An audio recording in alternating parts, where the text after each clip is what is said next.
This is Kate. Welcome back to the Comfy Chairs. I think an appropriate way to introduce today's episode is with this line from a gloss, or a short form verse, by Irish poet Seamus Heaney. Steady under strain and strong through tension.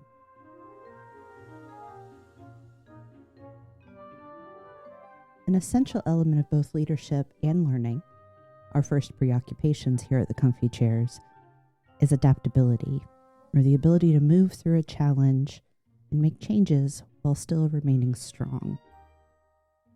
The recent vocabulary about the human side of change has frequently revolved around the concept of resilience. The idea that an ability to spring back when you encounter change is the key to success. Imagine a rubber band snapping back to shape after every stretch. Not only is this a flawed model of what change demands of us, people have grown weary of resilience. Workers on the front line don't want to be told, you just need to be resilient. Employees can't carry the weight of necessary changes this way. They need help and support, not admonitions. Well, this is a job for adaptability. Because rather than asking people to spring back when change happens, the job of leaders now is to name, demonstrate, and provide for the mindsets, skills, and experiences that fully enable adaptation. In this and the next episode, I'm fortunate to have a conversation with a friend who has graciously agreed to share both his professional and personal stories with us.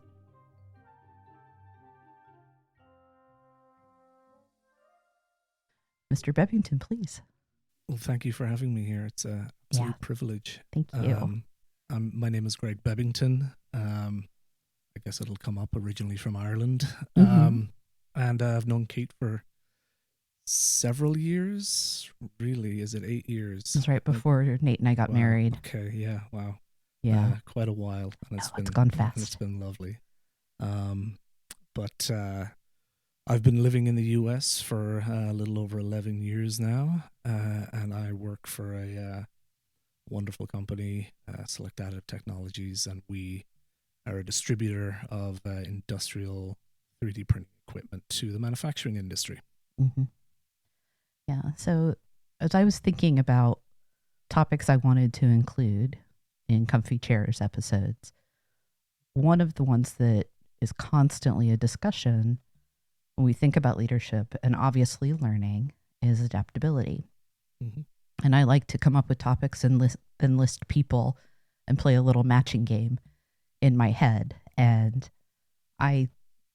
Greg just kind of like popped off the paper when I thought about the idea of adaptability, because not only has he, entered a field that is brand new and constantly changing, he's also done things in his life that demonstrate the ability to change, grow, adapt, moving across the world. When I meet people like Greg who have made such significant changes, I'm always curious about not just the why, but the how.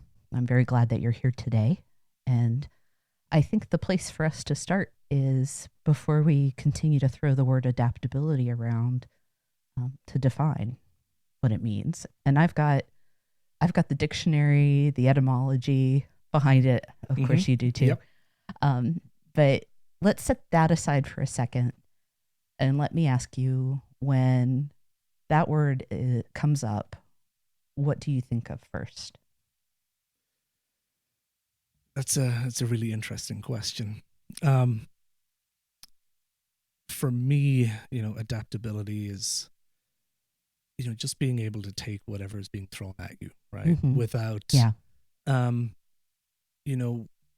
think when people think about, this person's adaptable, I have to be adaptable for everything. I mean, it's not the case, right? Exactly. Adaptability isn't in every aspect of your life, every situation, Mm-hmm. right? You have to be adaptable at being adaptable. Yeah.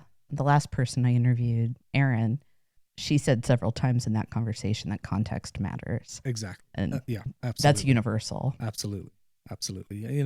And for me, and we'll go through this. Life throws a lot at you. Yeah. Right. And if you're not going to be adaptable or flexible, you're going to break. I like associating it with, it may be a bit of a tired metaphor at this point, but like the reed that bends. Mm-hmm. Because if it's too brittle, if it's too rigid, it will snap. Absolutely. That hits very true to me as an Irishman. We have a thing called one of our patron saints. Everyone knows our patron saint, St. Patrick. Mm-hmm. We have another patron saint, St. Bridget. Oh, I don't think I knew she was considered a patron saint. She is also a patron saint, yes. Okay. And I believe, I'm sure someone will correct me if I'm wrong, but we make a St. Bridget's cross. Okay. And we make that from reeds. Oh, yes. Yeah. I've seen the one that you have on I have house. have it over my door, yeah. Yeah. Yeah.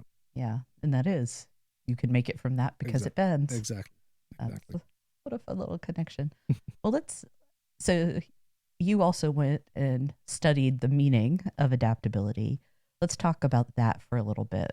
When you went and found, it comes from the Middle French and Latin. Mm-hmm. What stood out to you? The dictionary definition, right, mm-hmm. of all conditions or new conditions, right? Yeah, yeah. I agree with that, right? Well, I have to agree with it. It's the definition. Yeah. But it's not necessarily, you still have to be adaptable to reoccurring conditions, something that you've already experienced before. Yeah. And sometimes we forget, we don't learn. And I think that's... Oh, yeah. I agree with you 100%. Because it can be so easy when we get through something. Be like, all right, all done. Back to normal now. Right. One of the terms that comes up a lot with adaptability is resilience. Yeah. And it has a place, but in the last couple of years, I've started really chafing against the use of resilience. Mm-hmm. Because I think the most common mental model that people use is very misleading. Mm-hmm. And that's the rubber band. Yeah. So much content around change management. Mm-hmm. If you're going to be resilient, it's that getting back to the state. And that's not what change or even adaptation demands of us. Yeah. We have to be different as a result of it. We may bend and not break, but we're bent as a result of it. And the rubber band metaphor, I'm cautious about it because rubber bands break over time. Right. And that's not what we're looking for. I don't want people to snap. I like the analogy more of it's a road that you take. Okay. All right. So, a lot of the time the road is straight. You're moving along and that's fine. But every now and then there's a turn in the road. Mm-hmm. And you either adapt and take the turn or you crash off the road. Okay. I like that. I like that a lot. One of the words in the definition of adapt that popped for me was suitable. Mm-hmm. And modify is a synonym as well. Mm-hmm. So it's a suitable modification, which goes back to what's the context of it.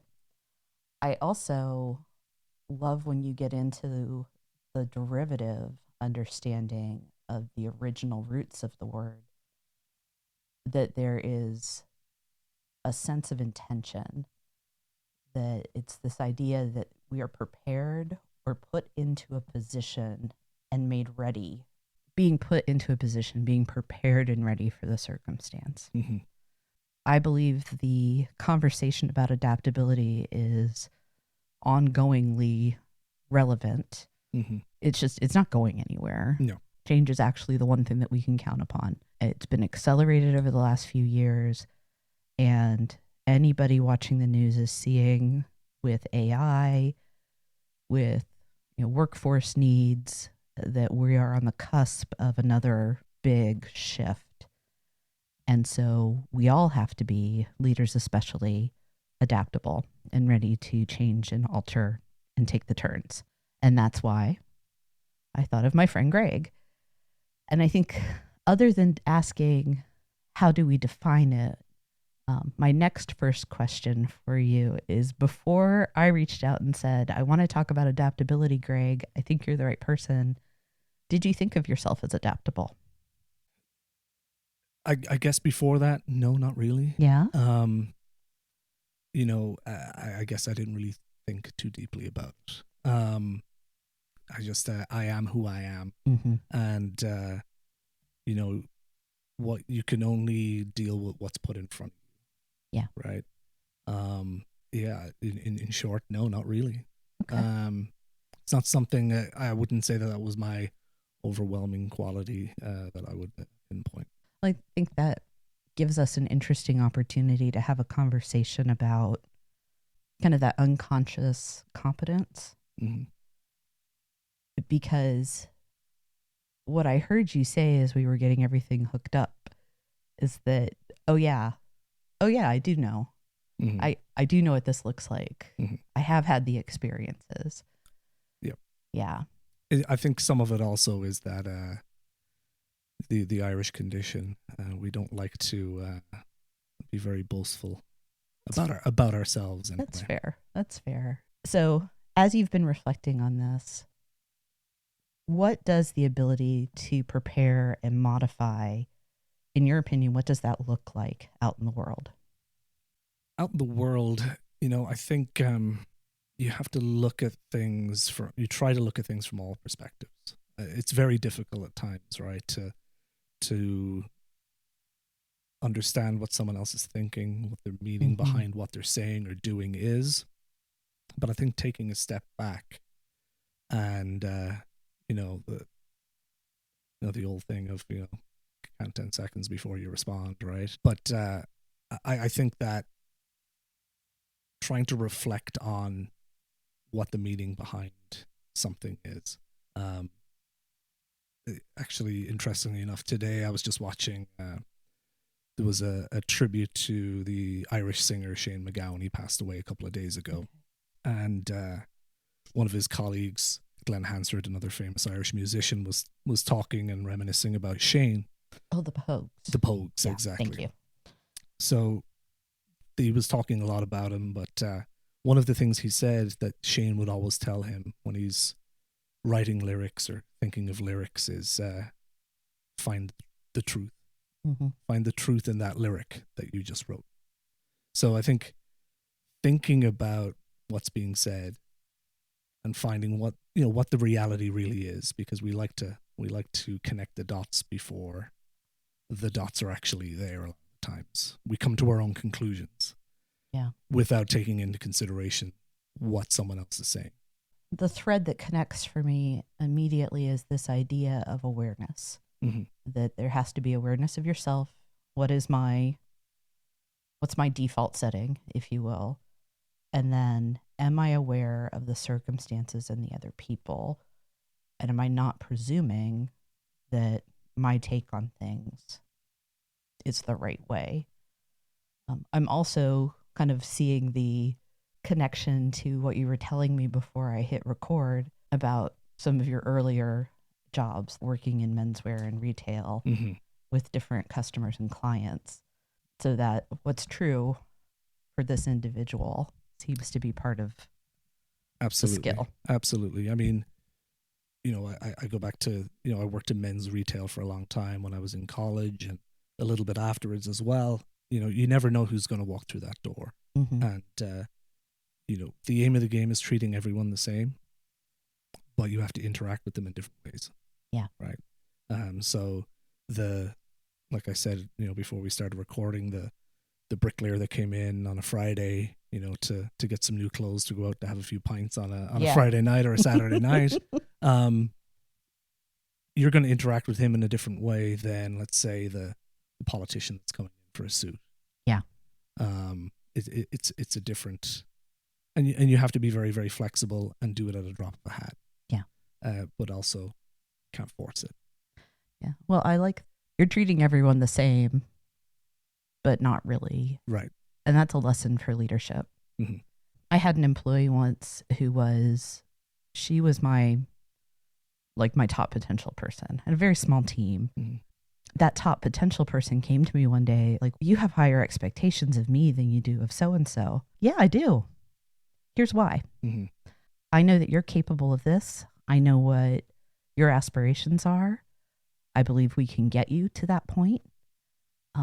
And this other person is in a significantly different role in a significantly different time in her career, where she's heading toward retirement. You're going to be treated with the same respect, but I do have higher expectations of you. And it took her, like, she had to like go away and come back and digest that to understand that that was the right thing. She did want a manager that was adapting the approach and adapting the level of, like, here's where you can perform. So we're going to have you up there. I'm treating you the same because I respect you both. I'm trying to give you as much autonomy as appropriate. And I'm evaluating where you are in your career and abilities. And then it results in something different. And I think the working with retail customers is a good, so many of us have that background in our youth. It's a good, oh yeah, that makes sense. So now when I go lead my people, am I adjusting? Exactly. And I think that's, you know, when it comes to leadership, right? You know, I work in an industry that's constantly evolving. Yeah. And we're trying to talk to a lot of our customers that are in traditional manufacturing, and we're coming with this new wild technology in their eyes. You know, we're trying to advise them on how they can utilize this. Well, if we don't explain what it can and can't do correctly, they're going to have the wrong expectations running into this. Okay. Right? Yeah. So they're going to be very, very rigid. They're going to be very rigid on, well, this is the way I've always done it. Why would I change? Yeah. Right? So when we come into a situation like that, we need to tell them, listen, these are the benefits. Or in a lot of cases, we're like, well, the way you've been doing it is the right way, and we'll walk away. Right? Or we may try and pivot and say, well, if you look at something else, what they're doing, you know, my company is we're very customer focused. I know all companies say that, but it's truly the decisions we make are through that lens of what's right for the customer. Well, if you're telling somebody our product isn't right for you because it is the genuine truth, regardless of not getting the sale, that's the action that speaks for the value there. Absolutely. And that is adaptable customer service. Exactly. Because what is suitable, right? Modifying the sales pitch, modifying what the goal is. Exactly. For that customer. Yeah, it's a wonderful demonstration and way to think about adapting your approach. I shared with you that I think there's the event and choice dichotomy, if you will, when it comes to the skills, knowledge, and abilities associated with adaptability. That there are times where things happen to us and we have to learn it. And then times where we make choices and we get to apply what we know. Professionally, there's one story, and then personally, there's kind of another. And I think talking a little bit about some of your life experiences is a good lens for us to understand how somebody can become more adaptable. Do you want to start with your immigration? Sure. I mean, I could tell the lovely stereotypical love story that sounds like it's made up. It does sound a little made up. Does. It's so cool that it's true. It really does. Yeah, I mean, you know, in the, what we say, the mid 2000s, late 2000s. So I was living in Limerick City, in Ireland, and you know, going about my life. Nothing too crazy. I wasn't setting the world alight with what I was doing, but it's probably the best thing for most people in their mid-20s. I know, right? But I'd taken a couple of weeks off work, hanging around with my buddies, and we decided to go to a bar. We walked in and noticed a lovely lady in the side of the bar. Took note, but also thought to myself, well, she's way out of my league. I'm not going to talk to her. So went into a little corner with my buddies, and we were having a couple of drinks. Thankfully, she has a lot more confidence than I do. She walked up to me, introduced herself, and asked if she could sit down. Melissa was her name, and we hit it off instantly. Exchanged numbers that night, and she was on a study abroad program. Okay. She was in the country for about a month, and we spent most of that time together. Yeah. She went home, kind of thought that was going to be the end of it, but we spoke every day, every single day, and we started traveling over and back to each other. We would see each other twice a year. Okay. For 4 years. We were dating for about a year, maybe. Things were going fine. I'd met her parents. She'd met mine. One day I got a phone call. She was supposed to come over to see me in Ireland, and I got a phone call from her father saying that Melissa's been taken into the hospital. Mm. She hadn't been feeling well over the previous couple of weeks, and turned out it was cancer.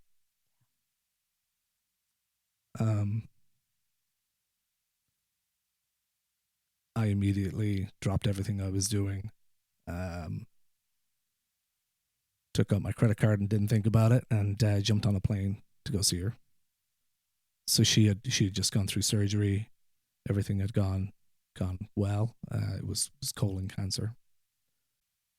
Little did I know, I found out about 2 years later, while I was sitting in the hospital, she was actually going to break up with me. Oh.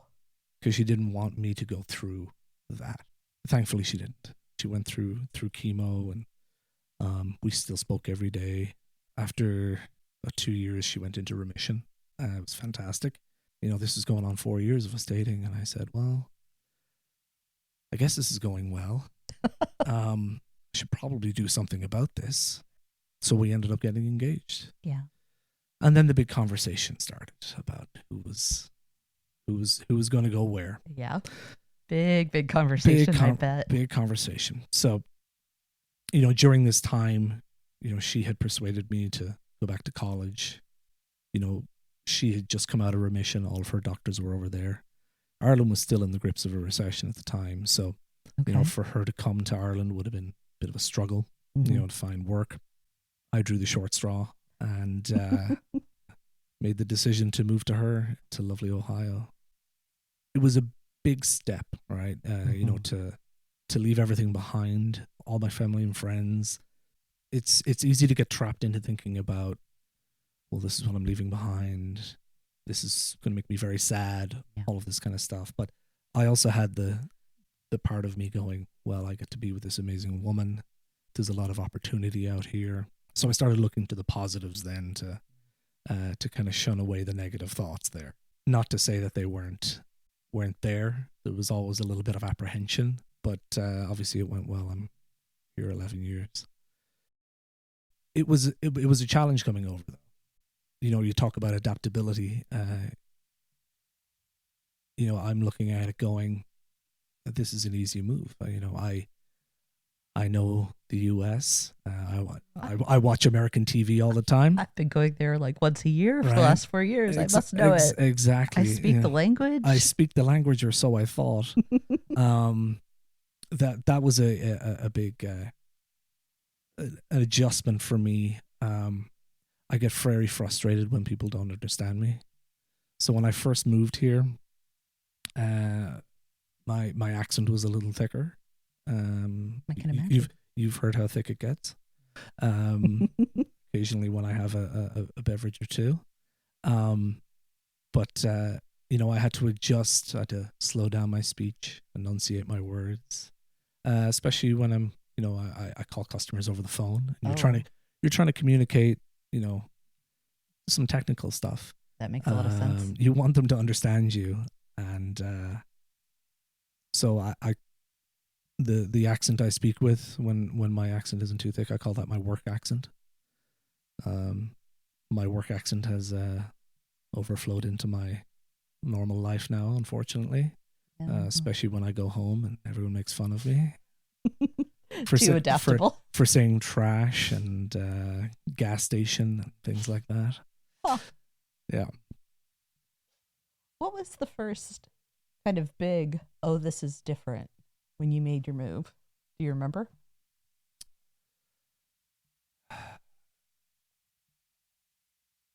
I think one of the first things that I always remember is so where I grew up in rural Ireland, there's a lot of hills and mountains and things like that.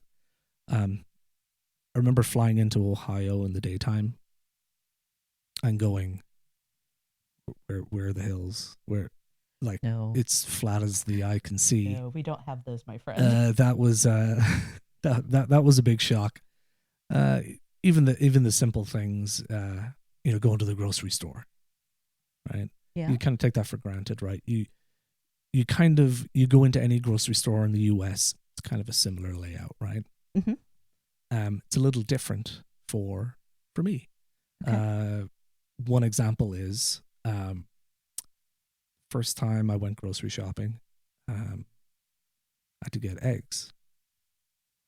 So I went to where I would normally think eggs are in a grocery store, and they were nowhere to be found. They're not refrigerated, are they? We do not refrigerate our eggs. That's a very, very different thing for us. And I can be a little bit stubborn sometimes, so I don't like to ask for help a lot. Really? Yeah, I know, right? Never seen that. Yeah, but that was a big shock to me. That was a little different, but okay. It's those small things that they add up. I bet they do. You become a creature of habit sometimes, and little things like always being able to have your favorite cereal every morning, right? Getting the brands that you normally have for the last 29 years, and then you're in this foreign country and you're trying to find stuff that isn't full of sugar. Yeah, you're out of luck here. It makes me think that in some ways it's the small differences, those things that are adding up, as you said, that become the source of change fatigue or burnout for people. Mm-hmm. The big stuff, it's I'm moving, I get to be with this woman, it's going to be an adventure, and then I can't get my favorite tea. Yeah. Nothing tastes the same. I can't find the eggs. Mm-hmm. The minimal pieces become big. Yeah. And then you go into slightly bigger things like, well, now I need a doctor. I need a dentist. Yeah. How do I get all my records transferred over? That type of thing. Did you finish your degree at that point? Yes, I finished my degree at that point, yeah. I don't think I knew that she made you go, not made, but that she convinced you to go back to school. I really love hearing that. Yeah, yeah. So education was a big thing for her. So you've made the move. Made the move. You're here in the States. I'm here in the States. And you were engaged at that point, right? I was engaged until the day after I arrived. So I don't know if anyone knows, but the immigration process is quite complicated and drawn out. For me, I came over on a fiancé visa. Okay. You may have seen the show 90 Day Fiancé. That was me. Not quite, but Melissa was always very wanted to get things done, very efficient. Okay. Paperwork had to be done. Cross the T's and dot the lowercase J's. But the day after, she actually wanted to get married the day I arrived, but I was pretty tired. So a little intense, I bet. She gave me half a day of relaxation. But we decided we would get married. We would have just the two of us. We'd go to the courthouse in Xenia. Okay. And do what we would call our paperwork wedding. And then 3 months later, we were going to have our actual wedding, which we had in Puerto Rico. We had all our families together. It was beautiful. But we got married as soon as we could because you have to put your paperwork through. I had to wait 6 months before I could actually work. Okay. I was not allowed to work for 6 months.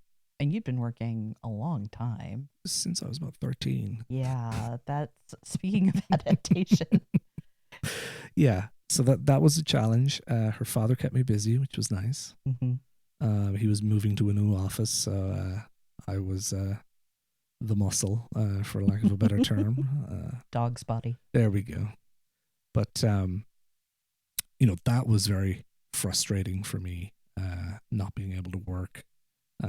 I had already a job lined up, and they were just waiting for me then. Okay. To get going. I did have a wedding to plan. That was all on my shoulders. That was wonderful. It's kind of a fun, quote unquote non-traditional thing in and of itself. Yeah. It was mostly her father and me did a lot of the work organizing this. But she claimed she didn't want to organize it, but would critique everything we did. That is a woman's prerogative. That is absolutely. But that kept me busy for a while, and finally I got to enter the American workforce, which in itself, like I said, was a little bit of a challenge with accents and things like that. Working in, my background is engineering. Coming to the United States, one big issue is you guys don't like to use the metric system too much. We do not. We do. So we very much do not. We go a long way to not use it. Exactly. I mean, even today, 11 years later, when someone starts talking to me in inches, you'll hear me go silent for about 10 seconds while I do the calculation in my head to understand what they're talking about. I'm getting a little better. What's the conversion? That's never like firmed up in my head. 24.5 millimeters to an inch. Okay. That is unpleasant math. We can edit that if that's wrong, right? Look it up right now. I am going to look it up. Oh, wrong way around. So what is it? 25.4 millimeters to an inch. Nice round number, 25.4. Love it. Is that something that you feel like, even though it's weird and maybe a little annoying, my words, not yours, do you feel like you've adapted to it? It's just the absolutely. Circumstance. It's second nature at this point. Yeah. Well, and there are things too that you decide this is not where I'm going to plant my stake, right? Yeah. This is something I will change around. Absolutely, yeah. I mean, I've gone almost so far the other way now, where we'll talk in weight, right? So pounds over here, kilograms in Ireland, and they'll talk about, I talk to my father about sport a lot. Yeah. I'll be talking about something. I'm like, oh, he's about 210 pounds. He's like, what are you talking about? Well, what's that in kilograms? I'm like, actually, I have no idea. I can't do the math in my head. It would be nice if we were all on the same system. Well, it's never going to happen. Nope. But nope. Too expensive. Well, expensive, and there is a connection to identity, right, wrong, or indifferent. But the U.S. has kind of tied up its understanding of itself with things like we don't use metric. Mm-hmm. And that's a horrible sweeping generalization. But it does illustrate that you have to have a certain amount of humility to be somebody who adapts. Because those sorts of changes, things like I'm going to flex and use the system, I'm going to change my style, I'm going to adapt my accent, the examples you've shared, you're setting aside your own ego when you do that. Yeah, I guess. Yeah. I guess. And, in all honesty, it was a struggle sometimes. I did have that thought about, what does this do to my identity as an Irish person? Yeah. Especially when you go home and guys are messing with you, calling you the Yank. Well, now that you're a citizen, it's true. I know, right? Well, it's this Christmas will be my first time home as a real Yank. So yeah, get ready. Yeah, absolutely. It is. that's one of the things I think that is central to being good at adapting is recognizing that your ego maybe needs to take a back seat. Yeah. Yeah. And it's not an easy thing to do. It's not. No. But it's like counterintuitively, it's also very freeing. Absolutely. Yeah. Because then, to your point, for those recurrent things, or because the next change is going to happen, it just is, then you're freer because life throws things at you. Yep. Yeah. That's interesting. You talk about, it's very freeing. I'm probably skipping ahead a little bit here. Do it. This is quite a personal story, but I'll decide if I want to keep that in later. Okay. But you talk about that very freeing and adaptability. So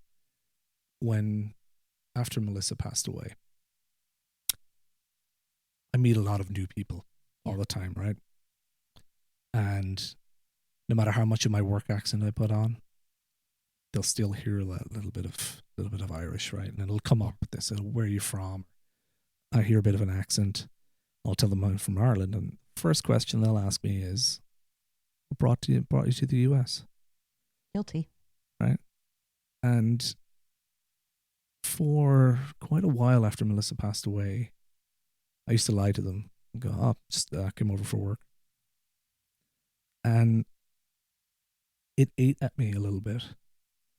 And I eventually took a pause and went, why am I doing this? And I realized it's to save the other person from that awkwardness at my own expense.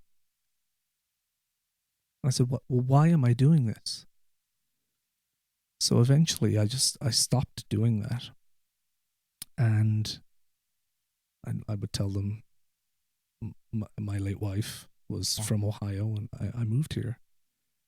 And it actually, it became very freeing, but it also allowed some other people that I've met to open up. I have a story.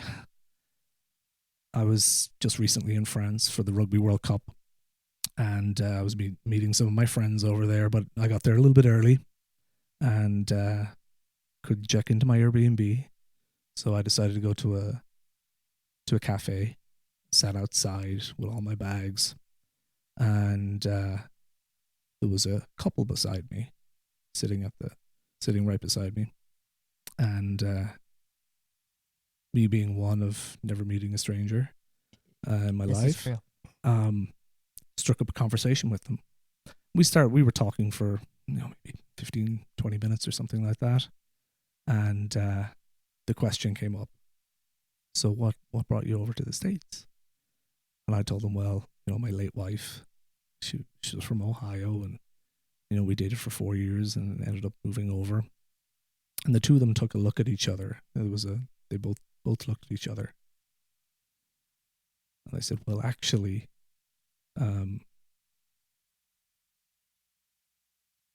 they lost their son about a year before.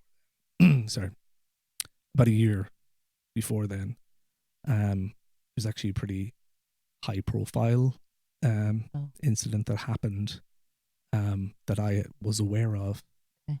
And we spent the next 40 minutes talking about their son, and this was a trip that he was supposed to be on.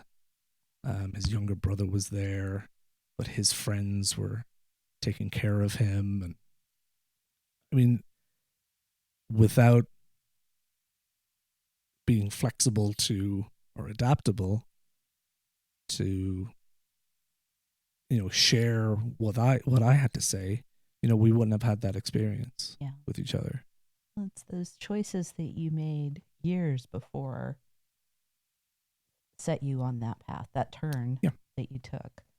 And you got to give the gift of hearing their story, and you got to make a connection with people that way. And that's when we make the choice to grow. Those are the types of benefits we can reap down the road. And it's not fun or easy. No, but it's worthwhile. It's not. And, those being able to make a genuine connection with someone these days, right? It's few and far between. Exactly. So that, really being, coming back to adaptability, being open is the big key there. Yeah. You have to be open.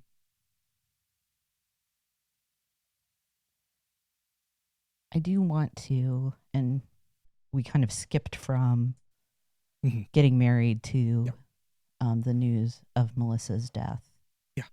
I don't want to put salt in that particular wound. And it's a big part of your story. Yeah. And, over the years, I've become a lot more comfortable with talking about it. Every now and then I'll still break down, but yeah, that's the nature of the beast, as it were. But Melissa and I got married on April 1st of all days. Her idea, not mine. But we had a wonderful time in Puerto Rico. We had the Irish and the Puerto Ricans got together, and we had one hell of a party. But we got home to Ohio maybe a few weeks afterwards, and Melissa had her checkup, and we unfortunately got the news that the cancer was back. That was a big punch in the gut.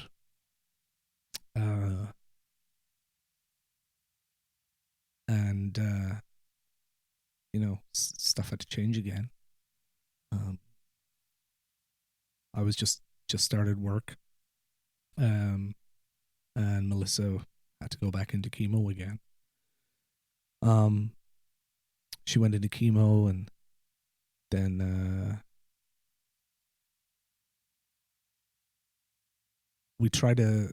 she needed to have surgery. Okay. But a lot of the doctors that she went to didn't want to do it. This was very high risk of where the cancer was located. And we finally went to a doctor at the James in Columbus who said, yeah, I'll do it. Of course I'll do it. She endured a very, very long surgery. I think it was 8 or 9 hours, and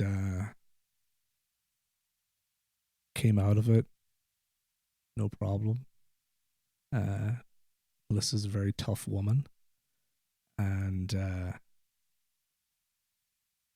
recovered from that surgery. It was tough, but we had a lot of support as well. I think that's something people lose sight of as well.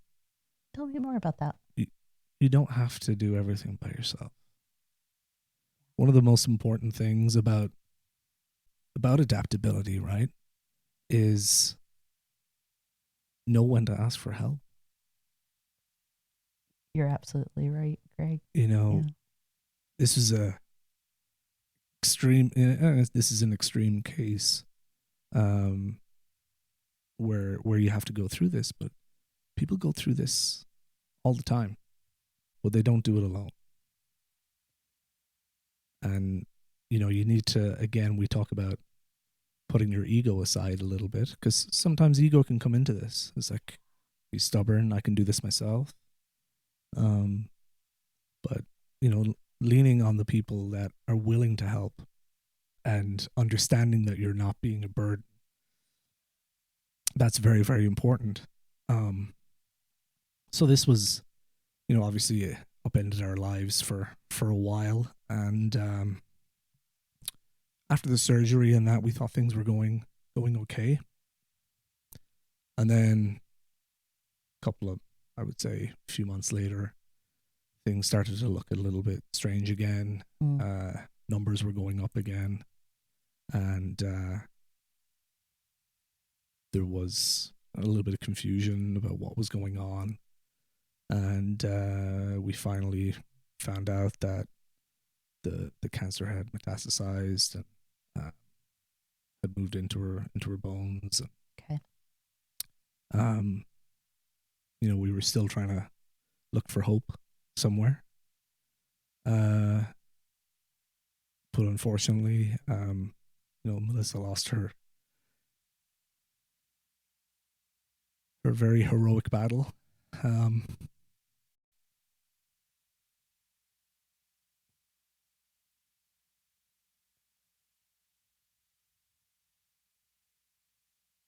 And it was a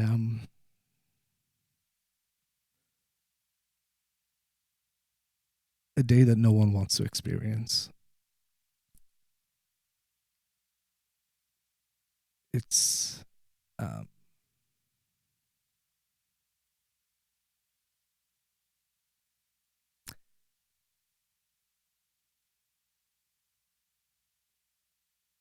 trying to find my thought here. You want to take a break? No, I'm okay. Okay.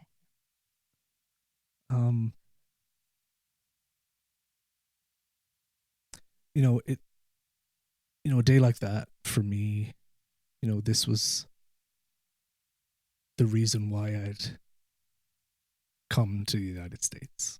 Yeah. And, it's a rug that's pulled from underneath you, but underneath that rug is an abyss.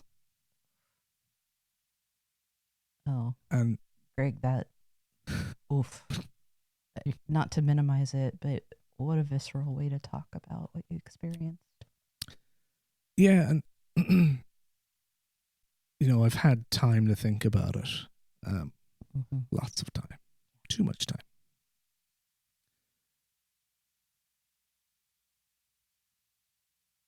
But again, you have luckily for me, I had some fantastic people around me. Her family was there. We're still very, very close. Those relationships are really precious. I count myself lucky that I get to witness how her family treats you. Yeah, they're special. That's for sure. And I also had a good network of friends. And thankfully, my work was amazingly understanding. Gave me whatever I needed, and as much time as I wanted to come back. I actually while I was off on bereavement leave, got a call from one of the executive vice presidents. Yeah. To say, check up on me first. And then said to me, you take as much time as you need. We'll be here whenever you're ready to come back. Wow. And, I think I'm very lucky in that respect. I don't know if every company is like that. I don't think so. Yeah. But, it's a very difficult time where you're trying to figure out what's next, right? Yeah. What do you do? How do you cope? And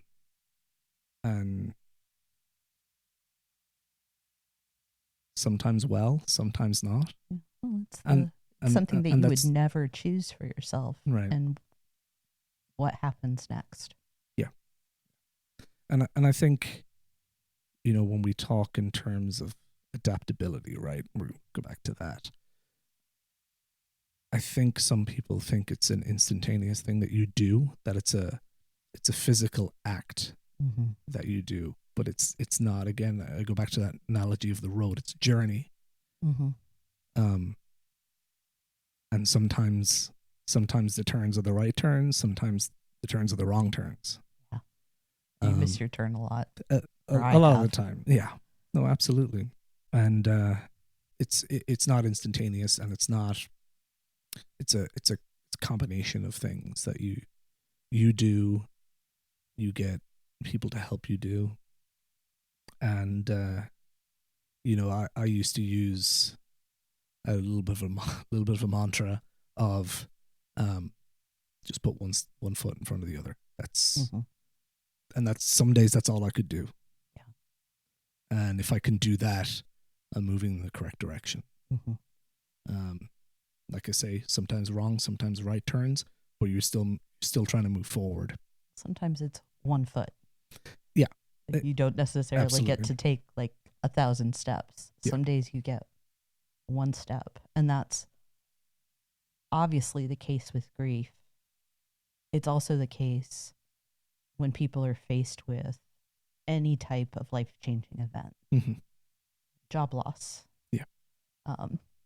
Decisions being taken from you, or are you perceiving that as such? I don't want it to be the constant refrain, but the pandemic did that to people too. Yeah.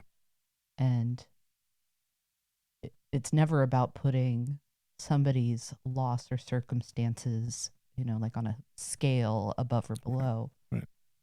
It's acknowledging the fact that when those things happen that we would never choose for ourselves, the changes you have to make are sometimes those incremental, I'm just going to move my toe forward. Right.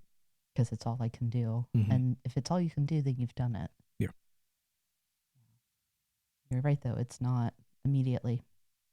Anybody that's watched a child grow and experienced a teenager going through growth spurts, you know that there's a process. Yeah, absolutely. Absolutely.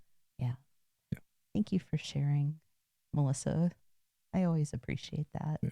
And I know I've said it before. I'm sorry I never met her. No, you would have loved her. Everyone did. I am going to grant us a break at this point. Please look for the second half of our conversation next week when Greg and I continue to talk about how adaptability is fed with curiosity, humility, and support. Thank you. You'll find Comfy Chairs updates and other thoughts on leadership and learning on Instagram at 123 Limited. That's ONE23 LTD.